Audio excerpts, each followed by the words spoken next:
ಕರ್ನಾಟಕ ಎಕ್ಸ್‌ಪ್ರೆಸ್‌ಗೆ ಸ್ವಾಗತ. ನಾನು ಲಾವಣ್ಯ. ಡಿಕೆ ಶಿವಕುಮಾರ್ ಮುಖ್ಯಮಂತ್ರಿ, ಪರಮೇಶ್ವರ್ ಉಪಮುಖ್ಯಮಂತ್ರಿ, ವೇದಿಕೆ ಮೇಲೆ ರಾಜ್ಯಪಾಲರಿಂದ ಕ್ಲಾಸ್.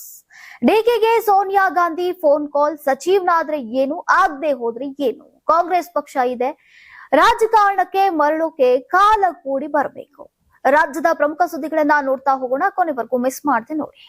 ರಾಜ್ಯದಲ್ಲಿ 25ನೇ ಮುಖ್ಯಮಂತ್ರಿಯಾಗಿ ಡಿಕೆ ಶಿವಕುಮಾರ್ ಅವರು ಅಜ್ಜಯ್ಯನವರ ಹೆಸರಿನಲ್ಲಿ ಪ್ರಮಾಣ ವಚನವನ್ನ ಸ್ವೀಕರಿಸಿದ್ರು. ಲೋಕಭವನದ ಗಾಜಿನ ಮನೆಯಲ್ಲಿ ನಡೆದಂತಹ ಸಮಾರಂಭದಲ್ಲಿ ರಾಜ್ಯಪಾಲರಾದಂತಹ ತಾವರ್ ಚಂದ್ರ ಗೆಹ್ಲೋಟ್ ಅವರು ಸಿಎಂ ಪ್ರತಿಜ್ಞಾ ವಿಧಿಯನ್ನ ಬೋಧಿಸಿದ್ರು. ಡಿಕೆ ಶಿವಕುಮಾರ್ ಅವರೊಂದಿಗೆ ಉಪಮುಖ್ಯಮಂತ್ರಿಯಾಗಿ ಡಾಕ್ಟರ್ ಜಿ ಪರಮೇಶ್ವರ್ ಹಾಗೂ K H Muniyappa, K J George, MB Patil, Ramalinga Reddy, Satish Jarkiholi, Krishna Byregowda, Priyank Kharge, UT Khader, Eshwar Khandre, Yathindra Siddaramaiah, Byrathi Suresh, Sharan Prakash Patil ಅವರು ಡಿಕೆಶಿ ಸಂಪುಟದಲ್ಲಿ ಸಚಿವರಾಗಿ ಪ್ರಮಾಣ ವಚನವನ್ನ ಸ್ವೀಕರಿಸಿದ್ರು. ಕಾಂಗ್ರೆಸ್ ಮುಖ್ಯಮಂತ್ರಿಗಳಾದಂತಹ ತೆಲಂಗಾಣದ ರೇವಂತ್ ರೆಡ್ಡಿ, ಹಿಮಾಚಲ ಪ್ರದೇಶದ ಸುಖ್ವಿಂದರ್ ಸಿಂಗ್ ಸುಖು, ಕೇರಳ ಮುಖ್ಯಮಂತ್ರಿ ವಿಡಿ ಸತೀಶನ್, ಸಂಸದ ರಾಹುಲ್ ಗಾಂಧಿ, ಎಐಸಿಸಿ ಅಧ್ಯಕ್ಷ ಮಲ್ಲಿಕಾರ್ಜುನ್ ಖರ್ಗೆ, ರಣದೀಪ್ ಸಿಂಗ್ ಸುರ್ಜೇವಾಲಾ, ಕೆಸಿ ವೇಣುಗೋಪಾಲ್ ಸೇರಿದಂತೆ ಹಲವು ಗಣ್ಯರು ಉಪಸ್ಥಿತರಿದ್ದರು. ಜೊತೆಗೆ ಹಿಂದೂ, ಮುಸ್ಲಿಂ, ಕ್ರಿಶ್ಚಿಯನ್, ಬೌದ್ಧ ಧರ್ಮದ 55 ಸರ್ವಧರ್ಮ ಗುರುಗಳಿಗೆ ಆಹ್ವಾನ ನೀಡಲಾಗಿತ್ತು. ಆದಿಚುಂಚನಗಿರಿಯ ನಿರ್ಮಲಾನಂದನಾಥ ಸ್ವಾಮೀಜಿ, ಸುತ್ತೂರು ಮಠದ ಶಿವರಾತ್ರಿ ಕೇಂದ್ರಿ, ಇನ್ನು ದೇಶೀಕೇಂದ್ರ ಸ್ವಾಮೀಜಿ, ಸಿದ್ಧಗಂಗಾ ಮಠದ ಸಿದ್ಧಲಿಂಗ ಸ್ವಾಮೀಜಿ, ನೊನವಿನಕೆರೆ ಕಾಡಸಿದ್ದೇಶ್ವರ ಮಠದ ಸ್ವಾಮೀಜಿ ಸೇರಿ ಹಲವು ಮಠಾಧೀಶರು ಭಾಗಿಯಾಗಿದ್ರು. ಕರ್ನಾಟಕದಲ್ಲಿ ನೂತನ ಮುಖ್ಯಮಂತ್ರಿಯಾಗಿ ಡಿಕೆ ಶಿವಕುಮಾರ್ ಜೊತೆ ಉಪಮುಖ್ಯಮಂತ್ರಿ ಸ್ಥಾನದ ಕುರಿತು ಹಲವು ದಿನಗಳ ಚರ್ಚೆಗಳಿಗೆ ಈಗ ಕೊನೆಗೂ ತೆರೆ ಬಿದ್ದಿದೆ. ಕಾಂಗ್ರೆಸ್ ಹೈಕಮಾಂಡ್ನ ಅಂತಿಮ ನಿರ್ಧಾರದ ಪ್ರಕಾರ ಡಾಕ್ಟರ್ ಜಿ ಪರಮೇಶ್ವರ್ ಅವರನ್ನ ರಾಜ್ಯದ ಏಕೈಕ ಉಪಮುಖ್ಯಮಂತ್ರಿಯಾಗಿ ನೇಮಕ ಮಾಡಲಾಗಿದೆ ಎಂದು ಡಿಕೆ ಶಿವಕುಮಾರ್ ಜೊತೆಗೆ ಪರಮೇಶ್ವರ್ ಅವರು ಉಪಮುಖ್ಯಮಂತ್ರಿಯಾಗಿ ಪ್ರಮಾಣ ವಚನವನ್ನ ಸ್ವೀಕರಿಸಿದ್ರು. ಆರಂಭದಲ್ಲಿ ಒಂದಕ್ಕಿಂತ ಹೆಚ್ಚು ಉಪಮುಖ್ಯಮಂತ್ರಿ ಸ್ಥಾನಗಳನ್ನ ಸೃಷ್ಟಿಸುವಂತಹ ಬಗ್ಗೆ ವ್ಯಾಪಕ ಚರ್ಚೆ ನಡೆದಿತ್ತು. ಒಬ್ರು, ಇಬ್ರು, ಮೂವರು, 4 ಮುಖ್ಯಮಂತ್ರಿಗಳಿರಬಹುದು ಅನ್ನೋ ಊಹಾಪೋಹಗಳು ನಡೀತಾ ಇದ್ವು. ಈಗ ಒಂದ್ ಹಂತದಲ್ಲಿ ಕೇರಳ ಮಾದರಿಯಂತೆ ಉಪಮುಖ್ಯಮಂತ್ರಿ ಸ್ಥಾನವೇ ಬೇಡವೇ ಬೇಡ ಅನ್ನೋ ನಿರ್ಧಾರಕ್ಕೆ ಬರುವಂತಹ ಆಲೋಚನೆ ಕೂಡ ಇತ್ತು. ಆದ್ರೆ ತಡರಾತ್ರಿವರೆಗೂ ನಡೆದಂತಹ ಸುದೀರ್ಘ ಚರ್ಚೆಗಳು ಹಾಗೂ ಬೆಳಗ್ಗೆ ನಡೆದಂತಹ ಪರಾಮರ್ಶೆಗಳ ನಂತರ ಹೈಕಮಾಂಡ್ ಡಾಕ್ಟರ್ ಜಿ ಪರಮೇಶ್ವರ್ ಅವರಿಗೆ ಮಾತ್ರ ಡಿಸಿಎಂ ಸ್ಥಾನ ನೀಡೋಕೆ ತೀರ್ಮಾನಿಸಿದ್ರು. ಅದರಂತೆ ಇಂದು ಪರಮೇಶ್ವರ್ ಪ್ರಮಾಣ ವಚನ ಸ್ವೀಕರಿಸುವ ಮೂಲಕ ರಾಜ್ಯದ ಉಪಮುಖ್ಯಮಂತ್ರಿ ಸ್ಥಾನಕ್ಕೆ ಏರಿದ್ದಾರೆ. ಅಂತೂ ಇಂತೂ ಸಿಎಂ ಕುರ್ಚಿ ಪಟ್ಟದಾಟಕ್ಕೆ ತೆರೆ ಬಿದ್ದಿದೆ. ಇಂದು ಡಿಕೆ ಶಿವಕುಮಾರ್ ರಾಜ್ಯದ ಮುಖ್ಯಮಂತ್ರಿಯಾಗಿ ಪ್ರಮಾಣ ವಚನವನ್ನ ಸ್ವೀಕರಿಸಿದ್ದಾರೆ. ಇಂದು ಬೆಳಗ್ಗೆಯಿಂದಾನೇ ಡಿಕೆಶಿ ಅವರ ನಿವಾಸದಲ್ಲಿ ಧಾರ್ಮಿಕ ವಿಧಿವಿಧಾನಗಳು ಆರಂಭವಾಗಿದ್ವು. ಪ್ರಮಾಣ ವಚನ ಕಾರ್ಯಕ್ರಮಕ್ಕೂ ಮುನ್ನ ವಿಶೇಷ ಪೂಜೆಯನ್ನ ಹಮ್ಮಿಕೊಳ್ಳಲಾಗಿತ್ತು. ನೂತನ ಸಿಎಂ ಯಶಸ್ಸಿಗಾಗಿ ಪುರೋಹಿತರ ತಂಡ ವಿಶೇಷ ಪ್ರಾರ್ಥನೆ ಹಾಗೂ ಪೂಜೆಯನ್ನ ನೆರವೇರಿಸಿತು. ಬೆಳಗ್ಗೆ ಪರಮೇಶ್ವರ್ ಅವರು ಡಿಕೆಶಿ ಮನೆಗೆ ಬಂದಿದ್ರು. ಅದಾದ ಬಳಿಕ ಡಿಕೆ ಶಿವಕುಮಾರ್ ಅವರು ಸಿದ್ದರಾಮಯ್ಯ, ಬಿಎಸ್ ಯಡಿಯೂರಪ್ಪ ಹಾಗೂ ಎಚ್.ಡಿ. ದೇವೇಗೌಡರ ನಿವಾಸಕ್ಕೆ ತೆರಳಿ ಎಲ್ಲರಿಗೂ ಕೂಡ ತಮ್ಮ ಪ್ರಮಾಣ ವಚನ ಕಾರ್ಯಕ್ರಮಕ್ಕೆ ಬರುವಂತೆ ಕೋರಿ ಆಹ್ವಾನವನ್ನ ನೀಡಿದ್ರು. ಸಿದ್ದರಾಮಯ್ಯ ಆಶೀರ್ವಾದ ಪಡೆದು ಹಿಂದುಳಿದಂತಹ ವರ್ಗಗಳ ಅಸಮಾಧಾನ ತಣಿಸೋಕೆ ಯತ್ನಿಸಿದ್ರೆ ವಿಪಕ್ಷ ನಾಯಕ ಯಡಿಯೂರಪ್ಪ ಭೇಟಿ ಮೂಲಕ ಈಗ ಲಿಂಗಾಯತ ಸಮುದಾಯದ ಮನಗೆಲ್ಲೋಕೆ ಮುಂದಾದ್ರು. ಜೊತೆಗೆ ಒಕ್ಕಲಿಗ ನಾಯಕತ್ವವನ್ನ ತಮ್ಮ ಹೆಗಲಿಗೇರಿಸಿಕೊಂಡು ಎಚ್ಚರಿಕೆಯ ಹೆಜ್ಜೆಯನ್ನ ಇಟ್ಟಿದ್ದಾರೆ. ಪ್ರಮಾಣ ವಚನ ಸ್ವೀಕರಿಸುವ ಮುನ್ನ ಡಿಕೆ ಶಿವಕುಮಾರ್ ಅವರು ಬೆಂಗಳೂರಿನ ಸದಾಶಿವನಗರದ ತಮ್ಮ ನಿವಾಸದಲ್ಲಿ ತಾಯಿ ಗೌರಮ್ಮ ಅವರ ಪಾದವನ್ನ ಮುಟ್ಟಿ ನಮಸ್ಕರಿಸಿ ಪ್ರೀತಿಯ ಆಶೀರ್ವಾದವನ್ನ ಪಡೆದರು. ಅದಾದ ಬಳಿಕ ಲೋಕಭವನಕ್ಕೆ ತೆರಳಿ ಡಿಕೆ ಶಿವಕುಮಾರ್ ಅವರು ಮುಖ್ಯಮಂತ್ರಿಯಾಗಿ ಪ್ರಮಾಣ ವಚನವನ್ನ ಸ್ವೀಕರಿಸಿದ್ರು. ಮುಖ್ಯಮಂತ್ರಿ ಡಿಕೆ ಶಿವಕುಮಾರ್ ಅವರಿಗೆ ಕಾಂಗ್ರೆಸ್ ವರಿಷ್ಠೆ ಸೋನಿಯಾ ಗಾಂಧಿ ಅವರು ದೂರವಾಣಿ ಮೂಲಕ ಕರೆ ಮಾಡಿ ಹೃತ್ಪೂರ್ವಕ ಶುಭಾಶಯಗಳನ್ನ ತಿಳಿಸಿದ್ದಾರೆ. ಈ ವೇಳೆ ಮಾತನಾಡಿದಂತಹ ಸೋನಿಯಾ ಗಾಂಧಿ ಅವರು ಎಲ್ಲರನ್ನೂ ಒಟ್ಟಿಗೆ ಕರೆದೊಯ್ಯುವಂತಹ ಮೂಲಕ ಕರ್ನಾಟಕವನ್ನ ಯಶಸ್ವಿಯಾಗಿ ಮುನ್ನಡೆಸುವ ಸಾಮರ್ಥ್ಯ ನಿಮ್ಮಲ್ಲಿದೆ ಎಂಬ ಅದಮ್ಯ ವಿಶ್ವಾಸ ನನಗಿದೆ ಅಂತ ಹೇಳಿದ್ದಾರೆ. ಹೊಸ ಜವಾಬ್ದಾರಿಯನ್ನ ಸಮರ್ಥವಾಗಿ ನಿಭಾಯಿಸಿ ಜನರ ನಿರೀಕ್ಷೆಗಳನ್ನ ಪೂರೈಸುವ ಮೂಲಕ ಮತ್ತಷ್ಟು ಯಶಸ್ಸು ನಿಮ್ಮದಾಗಲಿ ಅಂತ ಅವರು ಹಾರೈಸಿದ್ದಾರೆ. ಪಕ್ಷದ ಸಂಘಟನೆ ಹಾಗೂ ಸರ್ಕಾರದ ನಿರ್ವಹಣೆಯಲ್ಲಿ ಸಮತೋಲನ ಕಾಪಾಡಿಕೊಂಡು ಅಭಿವೃದ್ಧಿ ಕಾರ್ಯಗಳಿಗೆ ವೇಗ ನೀಡುವಂತೆ ಸಹ ಅವರು ಸಲಹೆಯನ್ನ ನೀಡಿದ್ದಾರೆ ಅಂತ ಮೂಲಗಳು ತಿಳಿಸಿವೆ.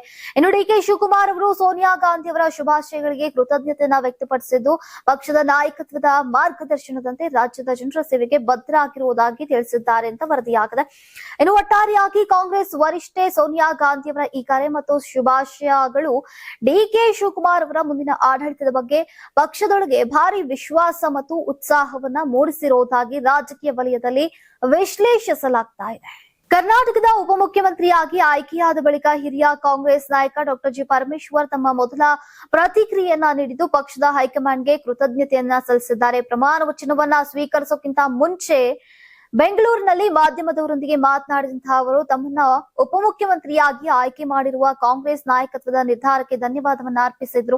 ಕಾಂಗ್ರೆಸ್ ರಾಷ್ಟ್ರೀಯ ಅಧ್ಯಕ್ಷ ಮಲ್ಲಿಕಾರ್ಜುನ್ ಖರ್ಗೆ, ಲೋಕಸಭೆಯ ವಿರೋಧ ಪಕ್ಷದ ನಾಯಕ ರಾಹುಲ್ ಗಾಂಧಿ, ಎಐಸಿಸಿ ಪ್ರಧಾನ ಕಾರ್ಯದರ್ಶಿ ಪ್ರಿಯಾಂಕಾ ಗಾಂಧಿ ವಾದ್ರಾ, ರಣದೀಪ್ ಸಿಂಗ್ ಸುರ್ಜೇವಾಲಾ ಹಾಗೂ ಕೆಸಿ ವೇಣುಗೋಪಾಲ್ ಅವರಿಗೆ ವಿಶೇಷವಾಗಿ ಕೃತಜ್ಞತೆಯನ್ನ ವ್ಯಕ್ತಪಡಿಸಿದ್ರು. ನನ್ನ ಮೇಲೆ ವಿಶ್ವಾಸ ಇಟ್ಟು ಈ ಜವಾಬ್ದಾರಿಯನ್ನ ನೀಡಿರುವಂತಹ ಪಕ್ಷದ ನಾಯಕತ್ವಕ್ಕೆ ನಾನು ಆಭಾರಿಯಾಗಿದ್ದೇನೆ. ಇದು ನನ್ನ ರಾಜಕೀಯ ಜೀವನದ ಮಹತ್ವದ ಕ್ಷಣವಾಗಿದ್ದು ಜನರ ನಿರೀಕ್ಷೆಗಳಿಗೆ ತಕ್ಕಂತೆ ಕೆಲಸ ಮಾಡುವಂತಹ ಪ್ರಯತ್ನ ಮಾಡ್ತೇನೆ ಅಂತ ಪರಮೇಶ್ವರ್ ಅವರು ಹೇಳಿದ್ರು. ಇನ್ನು ಉಪಮುಖ್ಯಮಂತ್ರಿ ಹುದ್ದೆ ದೊರೆತಿರೋದನ್ನ ಸುವರ್ಣ ಅವಕಾಶ ಅಂತ ಬಣ್ಣಿಸಿದಂತಹ ಅವರು ಪಕ್ಷದ ಸಂಘಟನೆ ಹಾಗೂ ಸರ್ಕಾರದ ನಡುವೆ ಸಮನ್ವಯ ಸಾಧಿಸುವ ಮೂಲಕ ರಾಜ್ಯದ ಅಭಿವೃದ್ಧಿಗೆ ಶ್ರಮಿಸುವುದಾಗಿ ತಿಳಿಸಿದ್ದಾರೆ. ಇನ್ನು ದೀರ್ಘ ರಾಜಕೀಯ ಅನುಭವ ಹೊಂದಿರುವಂತಹ ಡಾಕ್ಟರ್ ಜಿ ಪರಮೇಶ್ವರ್ ಅವರು ಈ ಹಿಂದೆ ಕೆಪಿಸಿಸಿ ಅಧ್ಯಕ್ಷರಾಗಿ, ಸಚಿವರಾಗಿ ಹಾಗೂ ಉಪಮುಖ್ಯಮಂತ್ರಿಯಾಗಿ ಸೇವೆಯನ್ನು ಸಲ್ಲಿಸಿದ್ದು ಇದೀಗ ಡಿಕೆ ಶಿವಕುಮಾರ್ ನೇತೃತ್ವದ ಹೊಸ ಸರ್ಕಾರದಲ್ಲಿ ಮತ್ತೊಮ್ಮೆ ಉಪಮುಖ್ಯಮಂತ್ರಿಯಾಗಿ ಜವಾಬ್ದಾರಿಯನ್ನ ವಹಿಸಿಕೊಂಡಿದ್ದಾರೆ. ಕರ್ನಾಟಕದ ನೂತನ ಮುಖ್ಯಮಂತ್ರಿಯಾಗಿ ಡಿಕೆ ಶಿವಕುಮಾರ್ ಅವರು ಪ್ರಮಾಣ ವಚನವನ್ನ ಸ್ವೀಕರಿಸಿದ್ದಾರೆ. ಇದರೊಂದಿಗೆ ಡಾಕ್ಟರ್ ಜಿ ಪರಮೇಶ್ವರ್ ಅವರು ರಾಜ್ಯದ ಉಪಮುಖ್ಯಮಂತ್ರಿಯಾಗಿ ಪ್ರಮಾಣ ವಚನವನ್ನ ಸ್ವೀಕರಿಸಿದ್ದಾರೆ. ಇದರ ಬೆನ್ನಲ್ಲೀಗ ರಾಜ್ಯ ಸಚಿವರಾಗಿ ಪ್ರಮಾಣ ವಚನ ಸ್ವೀಕರಿಸಿದಂತಹ ಎಂಬಿ ಪಾಟೀಲ್ ಅವರಿಗೆ ತಾವರ್ ಚಂದ್ರ ಗೆಹ್ಲೋಟ್ ಅಂದ್ರೆ ರಾಜ್ಯಪಾಲರಾದಂತಹ ಗೆಹ್ಲೋಟ್ ಅವರು ವೇದಿಕೆ ಮೇಲೆನೆ ಖಡಕ್ ಆಗಿ ಕ್ಲಾಸ್ ಅನ್ನ ತೆಗೆದುಕೊಂಡಿದ್ದಾರೆ. ಡಿಕೆ ಶಿವಕುಮಾರ್ ಅವರ ಸಂಪುಟದಲ್ಲಿ ಸಂಪುಟ ದರ್ಜೆ ಸಚಿವರಾಗಿ ಪ್ರಮಾಣ ವಚನ ಸ್ವೀಕರಿಸುವಂತಹ ವೇಳೆ ಎಂಬಿ ಪಾಟೀಲ್ ಅವರು ವಿಶ್ವಗುರು ಅಣ್ಣ ಬಸವಣ್ಣ ಬಸವಾದಿ ಶರಣರು ಲಿಂಗೈಕ್ಯ ಸಿದ್ದೇಶ್ವರ ಸ್ವಾಮೀಜಿ ಹೆಸರಿನಲ್ಲಿ ಪ್ರಮಾಣ ವಚನವನ್ನ ಸ್ವೀಕರಿಸಿದ್ದಾರೆ. ಆದ್ರೆ ಇದಕ್ಕೆ ಆಕ್ಷೇಪ ವ್ಯಕ್ತಪಡಿಸಿದಂತಹ ರಾಜ್ಯಪಾಲರು ಪ್ರಮಾಣ ವಚನದಲ್ಲಿ ಲಿಖಿತ ಪ್ರತಿಯ ಅಂಶವನ್ನ ಮಾತ್ರನೇ ಓದಬೇಕು ಅನ್ನೋ ಸೂಚನೆಯನ್ನ ನೀಡಿದ್ರು. ಸಿಎಂ ಡಿಕೆ ಶಿವಕುಮಾರ್ ಪ್ರತಿಜ್ಞಾ ವಿಧಿ ಸ್ವೀಕರಿಸಿದ ಬೆನ್ನಲ್ಲೇ ಎರಡನೆಯವರಾಗಿ ಡಾಕ್ಟರ್ ಜಿ ಪರಮೇಶ್ವರ್ ಅವರು ಪ್ರಮಾಣ ವಚನವನ್ನ ಸ್ವೀಕರಿಸಿದ್ರು. ಉಪಮುಖ್ಯಮಂತ್ರಿಯಾಗಿ ಪರಮೇಶ್ವರ್ ಪ್ರಮಾಣ ವಚನ ಸ್ವೀಕರಿಸಿದ್ದು ಡಾಕ್ಟರ್ ಬಿಆರ್ ಅಂಬೇಡ್ಕರ್ ಅವರ ಹೆಸರಿನಲ್ಲಿ ಪರಮೇಶ್ವರ್ ಅವರು ಅಧಿಕಾರವನ್ನ ಸ್ವೀಕರಿಸಿದ್ದಾರೆ. ಹೀಗಾಗಿ ಪ್ರಮಾಣ ವಚನದಲ್ಲಿ ಲಿಖಿತ ಪ್ರತಿಯ ಅಂಶವನ್ನ ಮಾತ್ರವೇ ಓದುವಂತೆ ರಾಜ್ಯಪಾಲರು ಗರಂ ಆಗಿದ್ರು. ನಾನು ಸಚಿವನಾದ್ರೆ ಏನು, ಆಗದೆ ಹೋದ್ರೆ ಏನು, ಕಾಂಗ್ರೆಸ್ ಪಕ್ಷ ಇದೆ, ಪಕ್ಷದ ಬದ್ಧತೆಗಾಗಿ ನಾವೆಲ್ಲರೂ ಕೂಡ ಕೆಲಸವನ್ನ ಮಾಡಬೇಕು ಅಂತ ಸಂತೋಷ್ ಲಾಡ್ ಅವರು ಹೇಳಿದ್ದಾರೆ. ಡಿಕೆ ಶಿವಕುಮಾರ್ ಅವರ ಮುಖ್ಯಮಂತ್ರಿ ಪದಗ್ರಹಣ ಸಮಾರಂಭದ ಬಳಿಕ ಮಾಧ್ಯಮಗಳೊಂದಿಗೆ ಮಾತನಾಡಿದಂತಹ ಅವರು ಸಚಿವ ಸಂಪುಟದ ಎರಡನೇ ಹಂತದ ವಿಸ್ತರಣೆಯಲ್ಲಿ ತಮಗೆ ಅವಕಾಶ ಸಿಗುವಂತಹ ನಿರೀಕ್ಷೆ ಮತ್ತು ನಂಬಿಕೆ ಇದೆ ಅಂತ ಹೇಳಿದ್ದಾರೆ. ಸಚಿವ ಸ್ಥಾನ ಸಿಗಬೇಕು ಎಂಬ ನಿರೀಕ್ಷೆ ಸಹಜ. ಎರಡನೇ ಪಟ್ಟಿಯಲ್ಲಿ ಅವಕಾಶ ಸಿಗುವಂತಹ ವಿಶ್ವಾಸ ಇದೆ, ನಂಬಿಕೆ ಇದೆ. ಆದ್ರೆ ಹುದ್ದೆಗಿಂತ ಪಕ್ಷ ಮುಖ್ಯ. ಕಾಂಗ್ರೆಸ್ ಪಕ್ಷದ ತತ್ವ ಮತ್ತು ಬದ್ಧತೆಗಾಗಿ ನಾವು ಕೆಲಸ ಮಾಡ್ತೇವೆ ಅಂತ ತಿಳಿಸಿದ್ದಾರೆ. ಇನ್ನು ಮಾಜಿ ಮುಖ್ಯಮಂತ್ರಿ ಸಿದ್ದರಾಮಯ್ಯ ಅವರ ಬಗ್ಗೆ ಭಾವನಾತ್ಮಕವಾಗಿ ಮಾತನಾಡಿದಂತಹ ಸಂತೋಷ್ ಲಾಡ್ ಅವರು ಕಳೆದ 30 ವರ್ಷಗಳಿಂದ ಸಿದ್ದರಾಮಯ್ಯ ಅವರೊಂದಿಗೆ ರಾಜಕೀಯ ಸಂಬಂಧ ಮಾತ್ರವಲ್ಲ, ತಂದೆ ಮಗನಂತಹ ಆತ್ಮೀಯ ಬಾಂಧವ್ಯ ಕೂಡ ಇದೆ. ಅದಕ್ಕೆ ಅವರು ಮುಖ್ಯಮಂತ್ರಿ ಹುದ್ದೆಗೆ ರಾಜೀನಾಮೆ ನೀಡುವ ಸಂದರ್ಭದಲ್ಲಿ ನಾನು ಭಾವನಾತ್ಮಕವಾಗಿದ್ದೆ ಅಂತ ಹೇಳಿದ್ದಾರೆ. ಇನ್ನು ಡಿಕೆ ಶಿವಕುಮಾರ್ ಅವರ ನೇತೃತ್ವದಲ್ಲಿ ಕಾಂಗ್ರೆಸ್ ಸರ್ಕಾರ ಮತ್ತಷ್ಟು ಬಲಿಷ್ಠವಾಗಿ ಕಾರ್ಯನಿರ್ವಹಿಸಲಿದೆ ಎಂಬ ವಿಶ್ವಾಸವನ್ನ ವ್ಯಕ್ತಪಡಿಸಿದಂತಹ ಅವರು ಪಕ್ಷ ನೀಡುವಂತಹ ಯಾವುದೇ ಜವಾಬ್ದಾರಿಯನ್ನ ನಿಭಾಯಿಸೋಕೆ ಸಿದ್ಧನಿದ್ದೇನೆ ಅಂತ ಹೇಳಿದ್ದಾರೆ.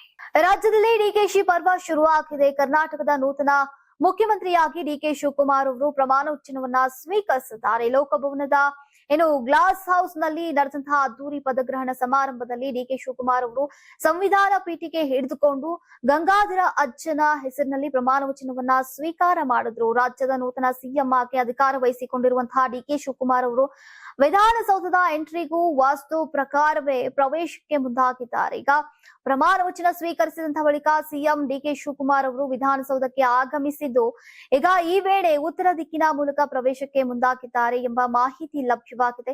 ಜ್ಯೋತಿಷಿಗಳ ಸಲಹೆಯಂತೆ ವಿಧಾನಸೌಧಕ್ಕೆ ಸಿಎಂ ಡಿಕೆ ಶಿವಕುಮಾರ್ ಅವರು ಎಂಟ್ರಿಯನ್ನ ಕೊಡಲಿದ್ದಾರೆ. ಇಷ್ಟು ದಿನಗಳ ಕಾಲ ಯಾವುದೇ ಸಿಎಂ ಆದ್ರೂ ಕೂಡ ಪಶ್ಚಿಮ ದ್ವಾರದ ಮೂಲಕ ಬರ್ತಾ ಇದ್ರು. ಆದ್ರೆ ಡಿಕೆ ಶಿವಕುಮಾರ್ ಅವರು ಸಿಎಂ ಆದ ಬಳಿಕ ಹೊಸ ಸಂಪ್ರದಾಯ ಶುರುವಾಗಿದೆ ಅಂತ ಹೇಳಲಾಗ್ತಾ ಇದೆ. ಡಿಕೆ ಶಿವಕುಮಾರ್ ಅವರು ಸಿಎಂ ಆಗಿ ಪ್ರಮಾಣ ವಚನ ಸ್ವೀಕಾರ ಮಾಡ್ತಾ ಇದ್ದಂತೆ ನಾಮಫಲಕವನ್ನ ತೆರವುಗೊಳಿಸಲಾಗಿದೆ. ವಿಧಾನಸೌಧ ಸಿಬ್ಬಂದಿ ಹಿಂದಿನ ಸಿಎಂ ಸಿದ್ದರಾಮಯ್ಯ ಅವರ ನಾಮಫಲಕವನ್ನ ತೆರವುಗೊಳಿಸಿ ನೂತನ ಸಿಎಂ ಡಿಕೆ ಶಿವಕುಮಾರ್ ಅಂತ ನಾಮಫಲಕವನ್ನ ಅಳವಡಿಕೆಯನ್ನ ಮಾಡಿದ್ದಾರೆ. ರಾಜ್ಯದ ನೂತನ ಮುಖ್ಯಮಂತ್ರಿಯಾಗಿ ಪ್ರಮಾಣ ವಚನ ಸ್ವೀಕಾರ ಮಾಡಿದಂತಹ ಡಿಕೆ ಶಿವಕುಮಾರ್ ಅವರಿಗೆ ನರೇಂದ್ರ ಮೋದಿ ಹಾಗೂ ಕೇಂದ್ರ ಸಚಿವ ಎಚ್.ಡಿ. ಕುಮಾರಸ್ವಾಮಿ ಅವರು ಶುಭಾಶಯವನ್ನ ತಿಳಿಸಿದ್ದಾರೆ. ತಮ್ಮ ಅಧಿಕೃತ ಎಕ್ಸ್ ಖಾತೆಯಲ್ಲಿ ಪೋಸ್ಟ್ ಅನ್ನ ಹಂಚಿಕೊಳ್ಳುವ ಮೂಲಕ ಶುಭಾಶಯವನ್ನ ತಿಳಿಸಿದ್ದಾರೆ. ಕರ್ನಾಟಕದ ಮುಖ್ಯಮಂತ್ರಿಯಾಗಿ ಪ್ರಮಾಣ ವಚನ ಸ್ವೀಕರಿಸಿದಂತಹ ಡಿಕೆ ಶಿವಕುಮಾರ್ ಅವರಿಗೆ ಅಭಿನಂದನೆಗಳು, ಅವರ ಅಧಿಕಾರಾವಧಿಗೆ ಶುಭಾಶಯಗಳು. ಕೇಂದ್ರವು ಕರ್ನಾಟಕ ಸರ್ಕಾರದೊಂದಿಗೆ ಜನರ ಕಲ್ಯಾಣಕ್ಕಾಗಿ ನಿಕಟವಾಗಿ ಕಾರ್ಯನಿರ್ವಹಿಸಲಿದೆ ಅಂತ ಎಕ್ಸ್ ಖಾತೆಯಲ್ಲಿ ತಿಳಿಸಿದ್ದಾರೆ. ಇನ್ನು ಕೇಂದ್ರ ಸಚಿವ ಎಚ್ ಡಿ ಕುಮಾರಸ್ವಾಮಿ ರಾಜ್ಯದ ನೂತನ ಮುಖ್ಯಮಂತ್ರಿಗಳಾಗಿ ಪ್ರಮಾಣ ವಚನ ಸ್ವೀಕರಿಸಿರುವಂತಹ ಡಿಕೆ ಶಿವಕುಮಾರ್ ಅವರಿಗೆ ಈಗ ಅಭಿನಂದನೆಗಳು. ತಮಗೆ ದೊರೆತಿರುವಂತಹ ಈ ಅವಕಾಶವನ್ನ ಜನಪರ ಕೆಲಸಗಳಿಗೆ ಹಾಗೂ ಕರ್ನಾಟಕದ ಅಭಿವೃದ್ಧಿಗೆ ಉಪಯೋಗವನ್ನ ಮಾಡಿಕೊಳ್ಳಿ ಅಂತ ಆಶಿಸ್ತೇನೆ ಅಂತ ಎಕ್ಸ್ ನಲ್ಲಿ ತಿಳಿಸಿದ್ದಾರೆ. ಇನ್ನು ತಳಮಟ್ಟದ ಹೋರಾಟದಿಂದ ಪಕ್ಷವನ್ನ ಕಟ್ಟಿ ಬೆಳೆಸಿದಂತಹ ಕನಕಪುರ ಬಂಡೆ ಡಿಕೆ ಶಿವಕುಮಾರ್ ಅವರು ಕರ್ನಾಟಕದ ನೂತನ ಮುಖ್ಯಮಂತ್ರಿಯಾಗಿ ಅಧಿಕಾರದ ಚುಕ್ಕಾಣಿ ಹಿಡಿದಿದ್ದಾರೆ. ಇಂದು ಲೋಕಭವನದ ಗಾಜಿನ ಮನೆಯಲ್ಲಿ ನಡೆದಂತಹ ಪ್ರಮಾಣ ವಚನದ ಕಾರ್ಯಕ್ರಮದಲ್ಲಿ ರಾಜ್ಯಪಾಲ ತಾವರ್ ಚಂದ್ರ ಗೆಹ್ಲೋಟ್ ಅವರು ಡಿಕೆ ಶಿವಕುಮಾರ್ ಅವರಿಗೆ ಏನು ಪ್ರಮಾಣ ವಚನ ಬೋಧಿಸಿದ್ರು. ಸಂವಿಧಾನ ಪುಸ್ತಕ ಹಿಡಿದಂತಹ ಡಿಕೆ ಶಿವಕುಮಾರ್ ಅವರು ವೀರ ಗಂಗಾಧರ ಅಜ್ಜಿನ ಹೆಸರಿನಲ್ಲಿ ಪ್ರಮಾಣ ವಚನವನ್ನ ಇಂದು ಸ್ವೀಕರಿಸಿದ್ದಾರೆ. ನಾನು ರಾಜಕಾರಣಕ್ಕೆ ಮರಳೋಕೆ ಕಾಲ ಕೂಡು ಬರಬೇಕು, ಎಲ್ಲದಕ್ಕೂ ಸೂಕ್ತ ಸಮಯ ಅನ್ನೋದು ಇರುತ್ತೆ ಅಂತ ನಟಿ ಹಾಗೂ ಮಾಜಿ ಸಂಸದೆ ರಮ್ಯಾ ಹೇಳಿದ್ದಾರೆ.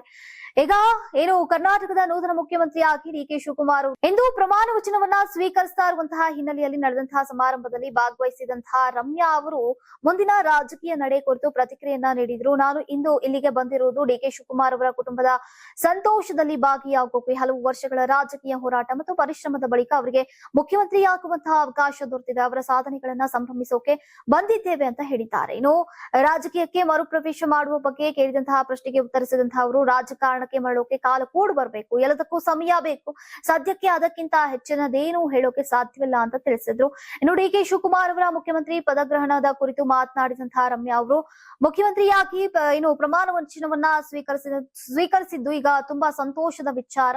ಹಲವು ವರ್ಷಗಳಿಂದ ಅವರು ಪಕ್ಷಕ್ಕಾಗಿ ಮತ್ತು ರಾಜಕೀಯ ಜೀವನದಲ್ಲಿ ಸಾಕಷ್ಟು ಶ್ರಮ ಪಟ್ಟಿದ್ದಾರೆ. ಆ ಶ್ರಮಕ್ಕೆ ಇಂದು ಫಲ ಸಿಕ್ಕಿದೆ ಅಂತ ಅಭಿನಂದಿಸಿದ್ರು. ಡಿಕೆ ಶಿವಕುಮಾರ್ ಅವರ ಪ್ರಮಾಣ ವಚನ ಸಮಾರಂಭಕ್ಕೆ ರಾಜಕೀಯ ನಾಯಕರು, ವಿವಿಧ ಕ್ಷೇತ್ರಗಳ ಗಣ್ಯರು ಹಾಗೂ ಚಿತ್ರರಂಗದ ಅನೇಕ ಸೆಲೆಬ್ರಿಟಿಗಳು ಕೂಡ ಆಗಮಿಸಿದ್ದು ಈಗ ರಮ್ಯಾ ಅವರ ಹಾಜರಾತಿ ಕೂಡ ಗಮನ ಸೆಳೆದಿದೆ.